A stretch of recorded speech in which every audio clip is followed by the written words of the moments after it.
The night shift at Riverside Concert Hall was quiet like it always was. Robert walked through the empty corridors, his shoes squeaking slightly against the polished marble floors. His flashlight beam cut through the darkness, checking doors, making sure everything was secure. This was his routine, had been for the past 3 years.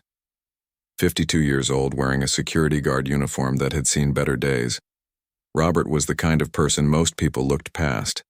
Not rude, really, just invisible.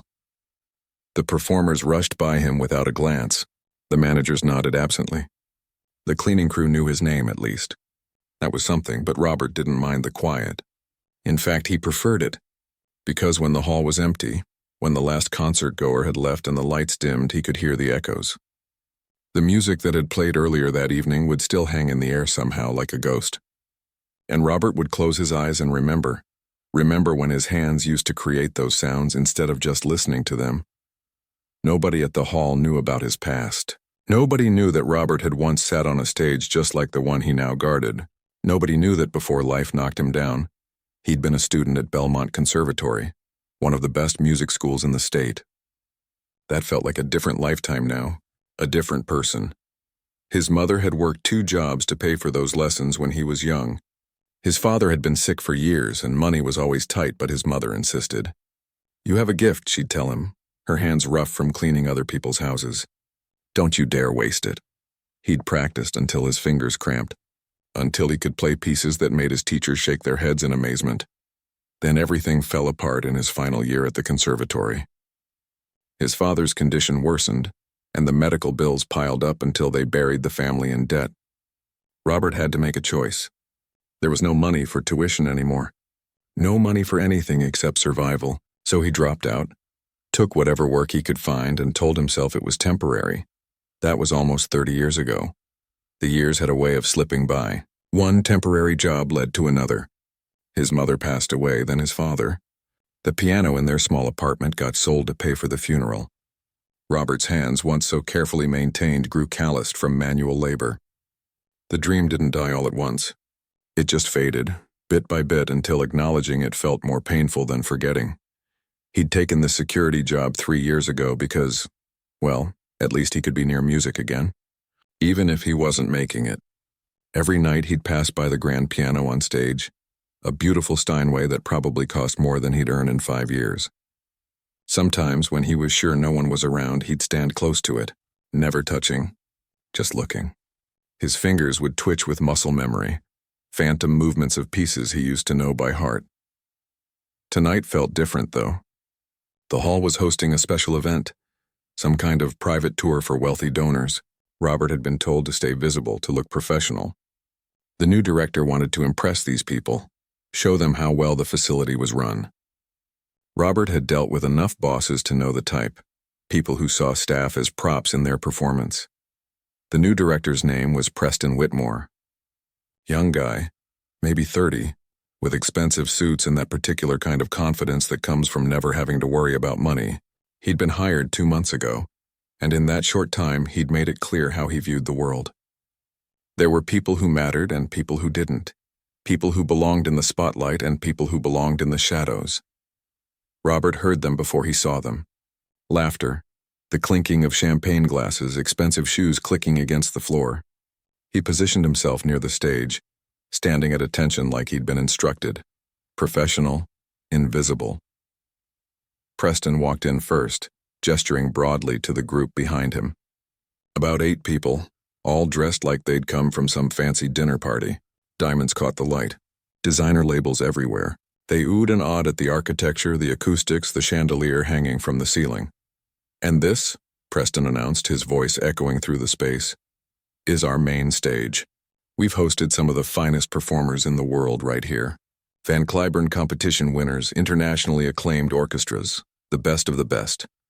Robert stood quietly by the piano, hands behind his back, just part of the furniture. That's when Preston noticed him, or rather noticed him standing near the piano. Preston's eyes lit up with a particular kind of mean amusement that Robert had seen before. The kind that came right before someone decided to have fun at your expense. "Ladies and gentlemen," Preston said, his voice dripping with mock formality, "this is Robert, one of our night security staff." He walked closer, circling Robert like a shark. You know, I sometimes wonder what goes through the minds of people who work around such beauty but can never truly understand it. The donors chuckled politely, unsure where this was going.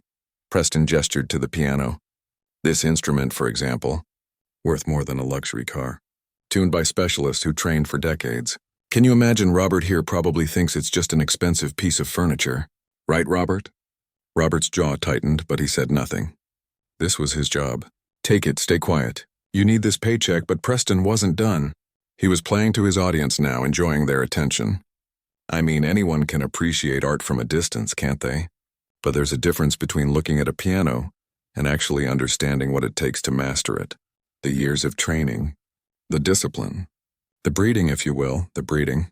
That word hung in the air. One of the donors, an older woman with kind eyes, looked uncomfortable. Preston, I think we've seen enough of the stage. Perhaps we could— No, this is important, Preston interrupted, warming to his theme. We have standards here at Riverside Concert Hall. Standards that must be maintained. These instruments aren't toys. They're sacred spaces for true artists. He turned back to Robert and his smile turned cruel. Tell you what, Robert. If you can play this piano, actually play it, I'll fire you on the spot. How's that? The group went silent. Someone gasped softly. Preston continued, his voice louder now. These instruments are for artists. For people who've dedicated their lives to the craft. Not for— He waved his hand dismissively at Robert's uniform. Well, you understand. Robert felt something shift inside him. It wasn't anger exactly. It was deeper than that. It was every insult he'd swallowed for 30 years. Every dream he'd buried. Every time he'd made himself small so someone else could feel big. It was his mother's voice, tired but fierce. You have a gift. Don't you dare waste it. He thought about what he had to lose. This job, yes. The paycheck that kept him in his small apartment. The safety of invisibility. But then he thought about what he'd already lost by staying silent for so long. Robert took a slow breath. He stepped forward, his weathered hands reaching for the piano bench. The room held its breath. Preston's smirk widened, expecting humiliation, expecting a few clumsy notes that would prove his point. Robert sat down. He flexed his fingers once, twice. 30 years since he'd done this in front of anyone. 30 years of silence. His hands found the keys, and suddenly they remembered everything. Robert's fingers touched the keys, and for a moment, time seemed to stop. His hands looked different here, settled on the ivory. Not the hands of a security guard. Not worn down or forgotten. They looked like they belonged. He could feel Preston behind him, probably still wearing that smug smile. Could sense the donors watching, waiting for the embarrassment Preston had promised them. They expected maybe a childish tune, something clumsy. Maybe chopsticks or Happy Birthday played with fumbling fingers. Robert closed his eyes. He let his mind go back, past the years of night shifts and silence, past the debt and the loss. Back to when he was 23 and the world still felt full of possibility. Back to the last major piece he'd performed before everything changed. Rachmaninoff, Piano Concerto No. 2. His professor had told him he was crazy to attempt it. This piece will break you, she'd said. It's not just technically difficult. It demands your soul. Robert had practiced it for 8 months straight until his fingers bled, until he could play it in his sleep. It was supposed to be his graduation piece, the performance that never happened. His hands moved. The first notes came out soft, almost questioning. Like the piece itself was asking, "Do you still remember me?" And Robert's fingers answered, "I never forgot." Then the music began to build. It started as a whisper and grew into something powerful, something that filled every corner of the concert hall. Robert's hands flew across the keys, moving through passages that would make professional pianists nervous. His body swayed with the rhythm, decades of muscle memory taking over. This wasn't just playing, this was breathing. This was coming home. The technical difficulty was immense. Rapid runs up and down the keyboard, both hands crossing over each other in complicated patterns, jumps that required perfect precision. One wrong move and the whole thing would fall apart. But Robert's hands knew this music. They'd never truly forgotten. Behind him, he heard someone gasp. He didn't open his eyes. Didn't want to. The music was taking him somewhere else now. Somewhere he hadn't been in 30 years. Every note carried weight. The joy of his first recital. the pride in his mother's eyes, the crushing disappointment when he had to walk away, the quiet ache of all those years passing. The piece moved into its famous melody, the part that even people who don't know classical music have probably heard. Beautiful and heartbreaking at the same time. Robert poured everything into it. All the dreams he'd buried, all the versions of himself he'd lost along the way, all the silence he'd carried. His fingers were working harder now, sweat forming on his forehead. This piece was a marathon, not a sprint. It demanded everything: stamina, precision, emotion. After 3 years of not playing, his hands should have been rusty, should have cramped or stumbled. But they didn't. They remembered. Somehow, impossibly, they remembered. The music swelled bigger, reaching the first climax. Powerful chords that shook the air. Robert's whole body was in it now, leaning into the keys, drawing out every ounce of sound the piano could give. The Steinway responded beautifully, its rich tones filling the space like it was hungry for this. Like it had been waiting for someone to really play it, not just perform on it. Behind him, the room had gone completely silent. No more whispered comments, no champagne glasses clinking. Just the music and the shocked stillness of people who just realized they'd completely misjudged what they were about to witness. Robert pushed forward into the next section, his fingers dancing through a particularly difficult passage, left hand maintaining the rhythm while the right hand spiraled up the keyboard in a cascading run. This was the part that used to make him nervous even after months of practice, but now somehow it felt natural, like his hands were finally doing what they were born to do. The piece began building toward its conclusion. Bigger, louder, more demanding. Robert could feel his arms burning, his back aching from the posture. His body wasn't 23 anymore, but his spirit was remembering what it felt like to be that young man who believed music could save him. The final section erupted, triumphant, powerful. His hands were everywhere at once, pulling out the biggest sound the piano could make. The melody soared above the crashing chords, hopeful and defiant at the same time. This was the sound of refusing to give up. The sound of keeping your gift alive even when the world told you to put it away. And then with one last powerful chord, it ended. Robert held his hands on the keys for a moment, letting the sound fade naturally. His eyes were still closed. His chest was heaving. He felt exhausted and more alive than he had in years. The silence that followed felt like it lasted forever. Then someone started clapping. It was slow at first, deliberate. Robert opened his eyes and turned slightly. An older woman in an elegant dress was applauding, her eyes wet with tears. Then another person joined, then another. Within seconds, all the donors were clapping, some of them standing, their faces showing genuine shock and awe, all except Preston. Robert could see him in his peripheral vision, standing frozen, his face completely drained of color. The smug smile was gone. His mouth hung slightly open.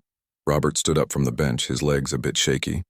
He suddenly felt very aware of his uniform again, of the presumption of what he'd just done. He'd just played a concert hall piano without permission. He'd made a scene. Preston had literally threatened to fire him, and Robert had gone ahead and done it anyway. "I apologize," Robert said, his voice rough. "I shouldn't have." "Don't you dare apologize." The older woman who'd clapped first stepped forward. She was probably in her 70s with sharp eyes and the kind of presence that suggested she was used to being listened to. "What's your name?" "Robert Chen, ma'am." "Robert Chen," she repeated like she was memorizing it. "Where did you study?" Robert hesitated. This was the part he usually avoided. The part that felt like admitting failure. "Belmont Conservatory. But I didn't graduate. Had to leave in my final year." "Belmont," another donor murmured. "That's one of the best schools in the region." The older woman kept her eyes on Robert. "How long has it been since you played?" 3 years since I touched a piano at all. 30 years since I played for anyone." She shook her head slowly, amazement on her face. "And you just performed one of the most technically demanding pieces in the classical repertoire from memory, after 3 years of not playing. That's not just skill, that's extraordinary talent." Preston finally found his voice. "Now, Mrs. Blackwell, I think we should—" "Be quiet, Preston." Mrs. Blackwell didn't even look at him. Her voice was sharp enough to cut glass. "This man just played more beautifully than half the pianists we pay thousands of dollars to appear on this stage. And you threatened to fire him for it." She pulled out her phone. I'm calling Edmund right now.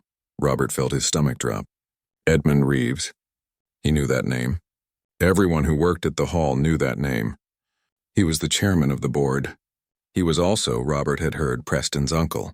The reason Preston had this job in the first place. Mrs. Blackwell, please, Preston's voice was pleading now. There's no need to bother Edmund with this. It was just a misunderstanding. A misunderstanding?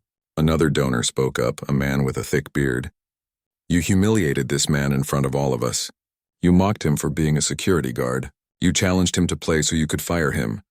I have it on video, a younger woman added, holding up her phone. The whole thing. Preston's face went from white to red. It was meant to be. But no one was listening to him anymore.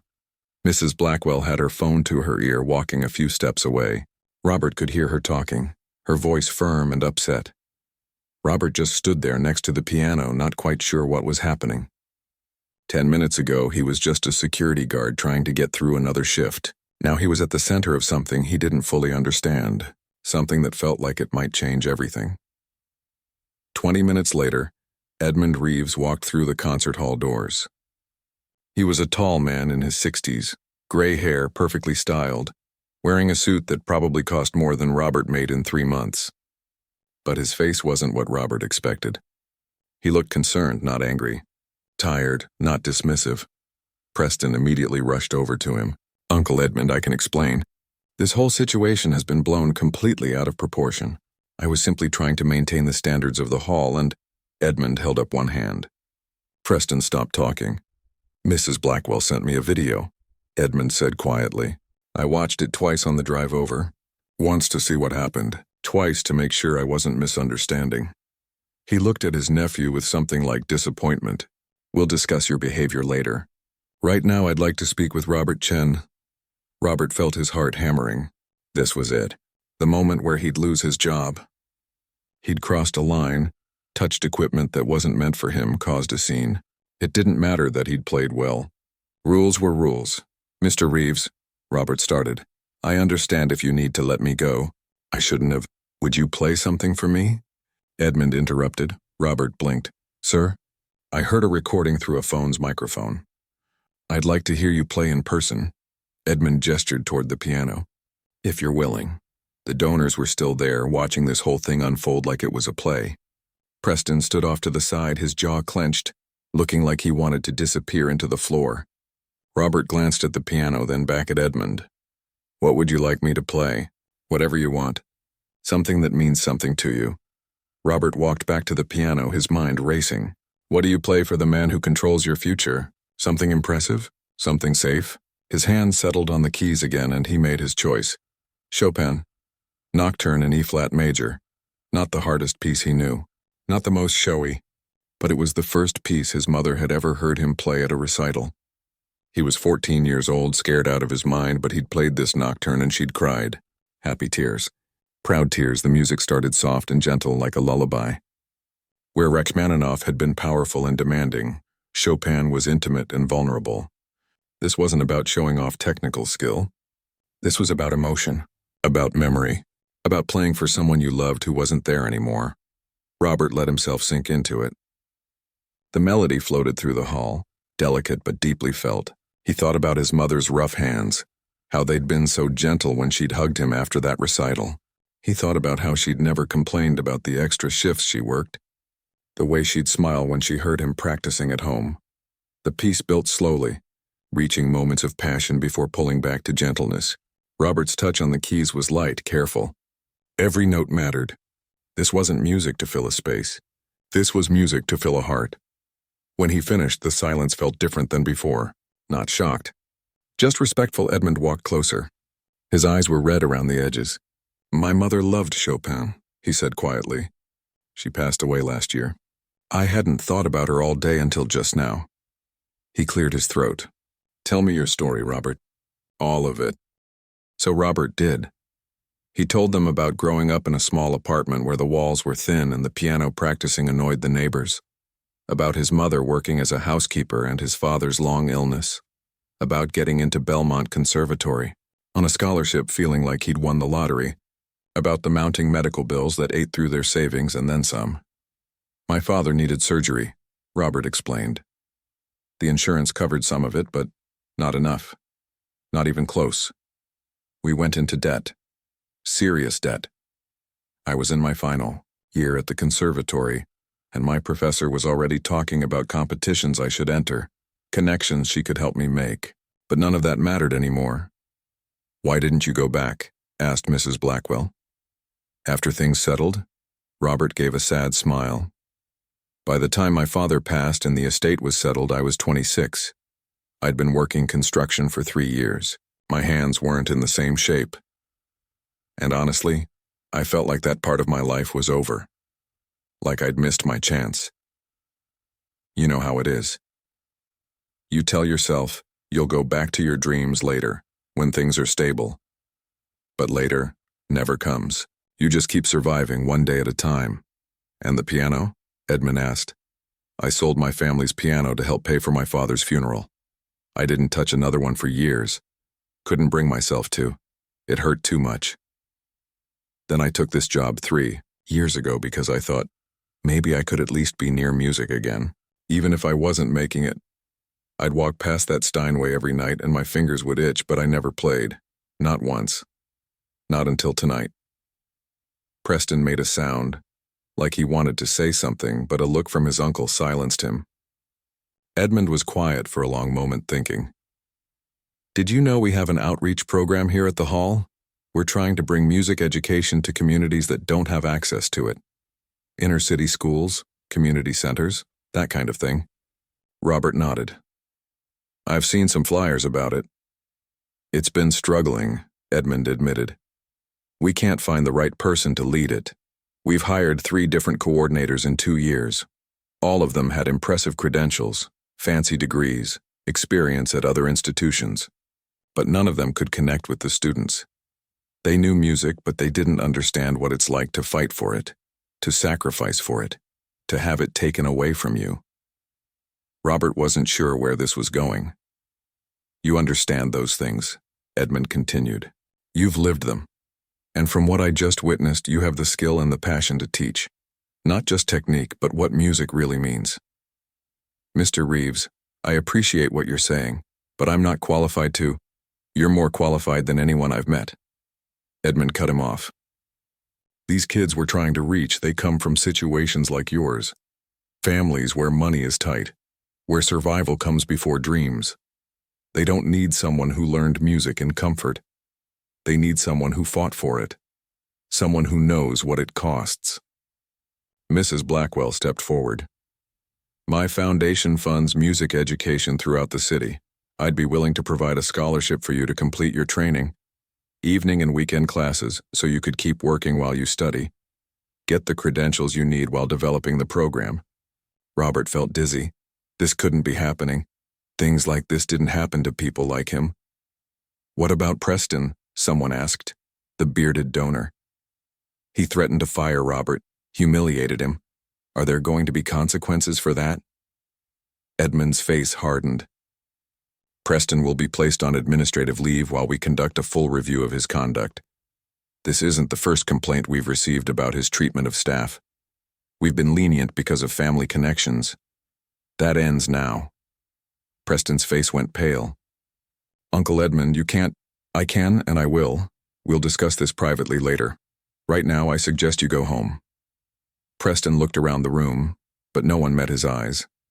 The donors who'd been laughing at his jokes earlier now looked at him with something between pity and disgust. He walked out without another word, his footsteps echoing in the hall. Edmund turned back to Robert. "You don't have to answer now. This is a lot to process. But I'm serious about the offer. We need someone like you. The program needs someone like you." Robert looked at the piano, then at his hands. Hands that had just remembered what they were made for. He thought about his mother, about what she'd say if she were here. He could almost hear her voice. "You have a gift. Don't you dare waste it." "Can I ask you something?" Robert said. "Of course. Why are you doing this? You don't know me. For all you know, tonight was a fluke." Edmund smiled. "Robert, I've been in the music world for 40 years. I know the difference between someone who can play and someone who needs to play. You need this music like you need air. That's not something you can fake. And it's exactly what those kids need to see. Someone for whom music isn't just a career or a hobby. It's survival. Robert felt something break open inside him. Something that had been locked away for 30 years. When would I start? He asked. The next 3 months felt like living in a dream Robert was afraid to wake up from. He started slowly. Edmund arranged for him to keep his security job at reduced hours while he transitioned into his new role. The pay actually went up a bit, which helped Robert breathe easier at night. Mrs. Blackwell's foundation covered his enrollment in weekend classes with Professor Helen Martinez, a renowned pianist who'd taught at Belmont Conservatory for decades. When Robert walked into his first lesson, his hands were shaking. Professor Martinez was in her 70s with silver hair pulled back in a bun and eyes that seemed to see right through you. "Play something for me," she said, gesturing to her grand piano. Robert sat down and played the Rachmaninoff again. When he finished, she was quiet for a long time. "Your technique is rough around the edges," she finally said. "Your posture needs work. Your timing is slightly off in the third movement." She paused. "But you have something most of my students spend years trying to find. You play like the music matters, like it's the difference between breathing and suffocating." Robert didn't know what to say to that. "We have a lot of work to do," she continued. "Your hands have been through hard labor. We need to rebuild some flexibility, and you need to relearn proper form before bad habits cement themselves. But Robert, I'm going to tell you something important. You didn't lose 30 years. You lived them, and everything you learned in those years is in your playing now. Don't try to become who you were at 23. Become who you are at 52. Those words stuck with him. The outreach program started meeting twice a week at the Riverside Community Center, about 20 minutes from the concert hall. The center was in a neighborhood that reminded Robert of where he'd grown up. Buildings that had seen better days, corner stores with bars on the windows, kids walking home from school in groups, staying together for safety. On the first day of class, 12 students showed up. They ranged from age 8 to 16. Some looked excited, others looked suspicious, like they'd been forced to come. Robert understood both reactions. "My name is Robert Chen," he told them. "Before we start, I want to be honest with you. I'm not going to stand here and pretend music is going to solve all your problems. It won't. You'll still have to go home to whatever you go home to. But I can promise you this. For the time you're in this room, you get to be someone else. Someone who creates beauty instead of just surviving ugliness." A girl in the back, maybe 13, raised her hand. "Are you rich?" Robert almost laughed. "No. I work security at night to pay my bills, just like some of your parents probably work 2 or 3 jobs." "Then why should we learn this stuff?" a boy asked. "Classical music is for rich people." "I used to think that too," Robert admitted. "But here's what I learned. Rich people don't own music. They just convinced everyone else they do. Music belongs to whoever needs it.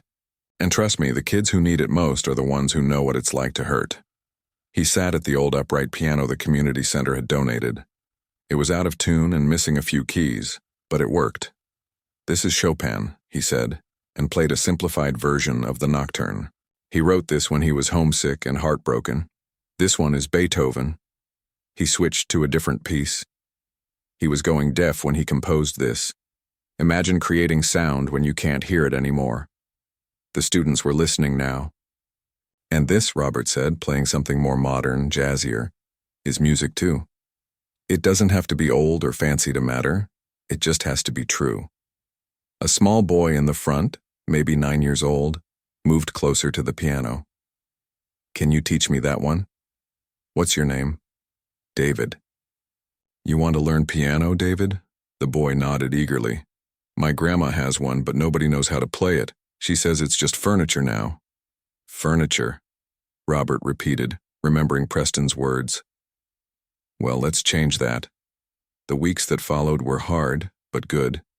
Robert worked his security shifts, attended weekend lessons with Professor Martinez, and taught at the community center. He was exhausted all the time, running on coffee and determination. His body ached. He went to bed late and woke up early. But he was happy, actually happy. for the first time in 30 years. The students were challenging.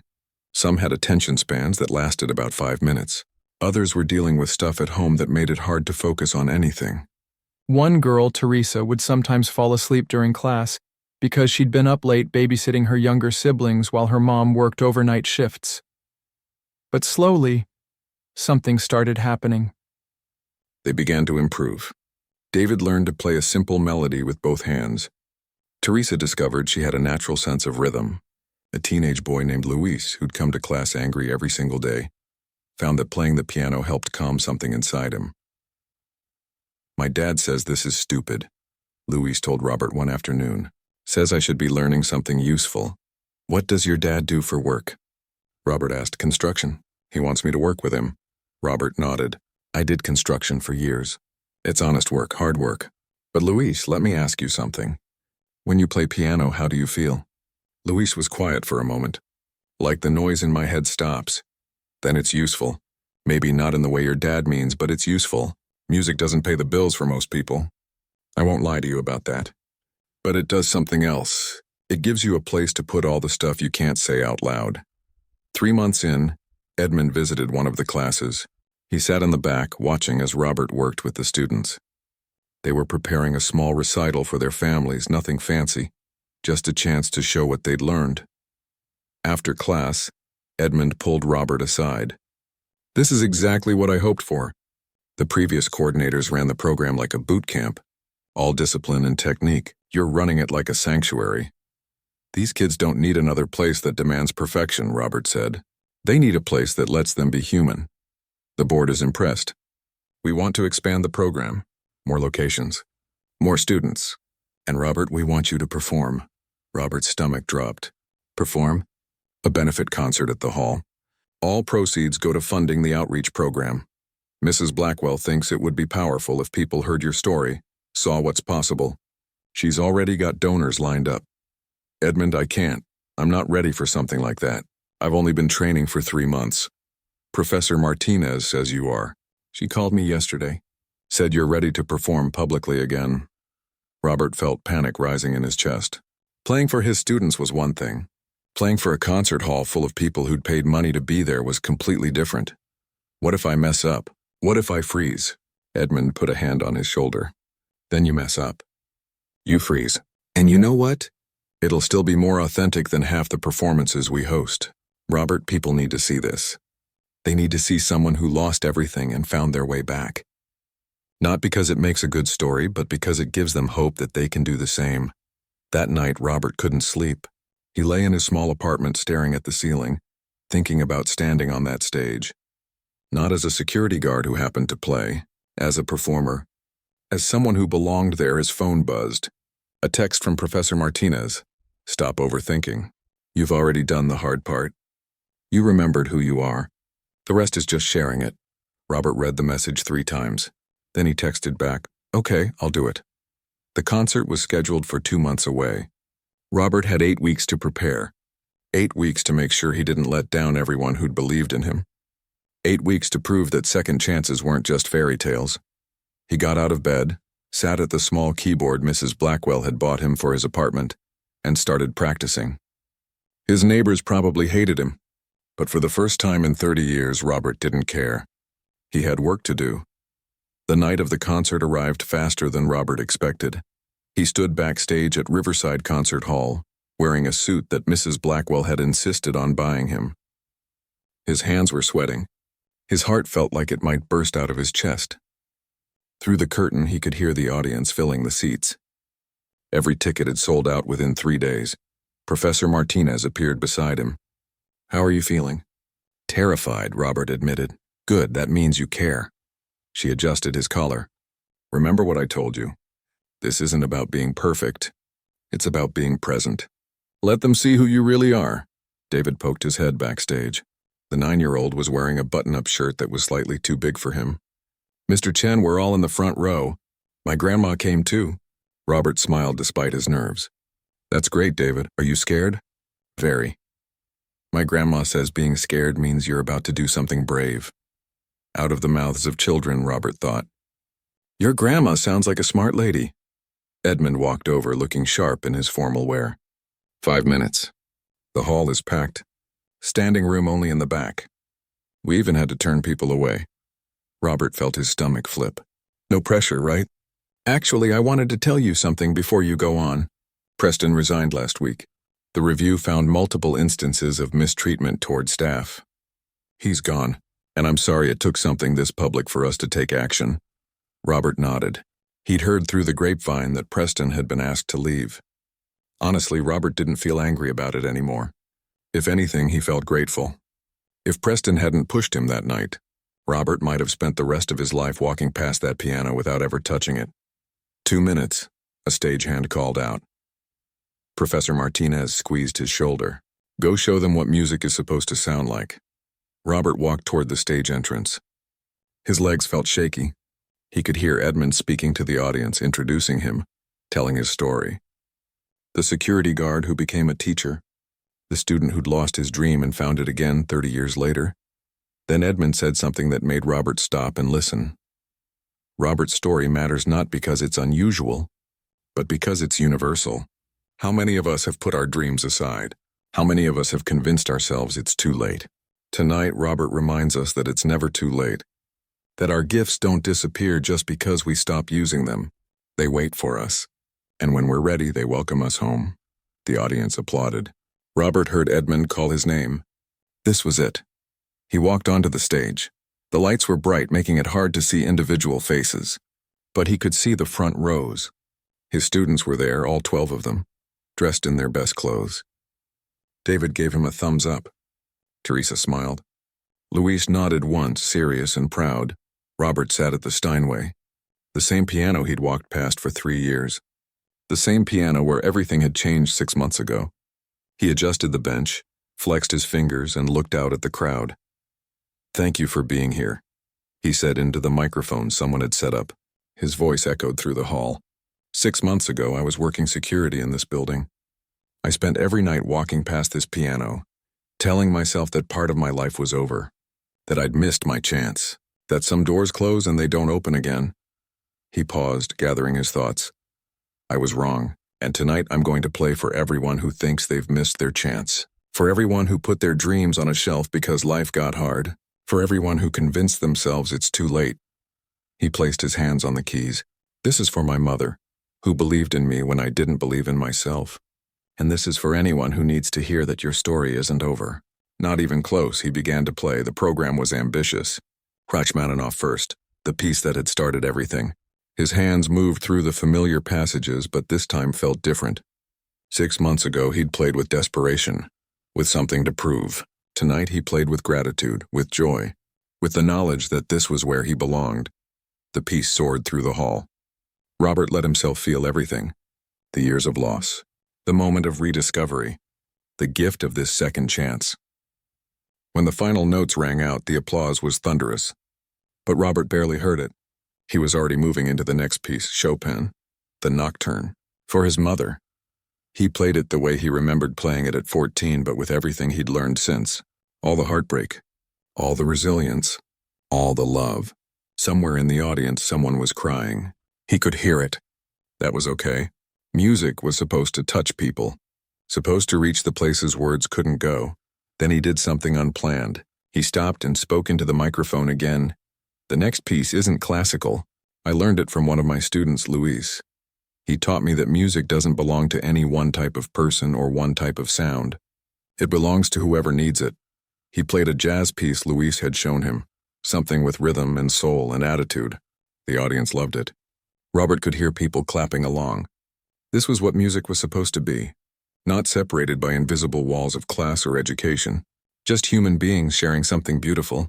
He played for 45 minutes straight, classical pieces and modern ones, sad melodies and joyful ones. By the end, his hands were tired and his back ached, but his heart felt fuller than it had in decades. When he finished his final piece, the audience rose to their feet. The standing ovation went on for minutes. Robert stood and bowed, overwhelmed. He looked at his students in the front row. They were all standing, clapping so hard their hands must have hurt. That's when he saw her. An Asian woman in her 60s sitting in the third row, crying openly. She looked so much like his mother that Robert's breath caught. Same cheekbones, same gentle eyes. For a split second, he let himself imagine it was her, that somehow she'd found a way to be here tonight. The woman smiled at him through her tears and mouthed 2 words. "I'm proud." Robert had to look away before he started crying himself. Backstage afterward was chaos. People wanted to meet him, congratulate him, take photos.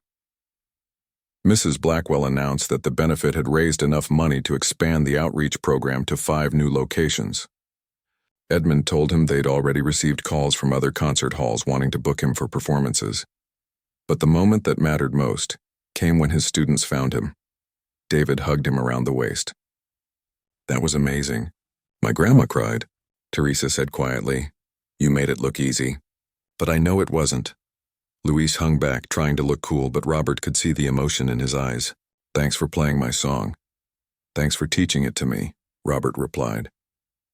Over the next few weeks, Robert's life continued to change in ways he couldn't have imagined.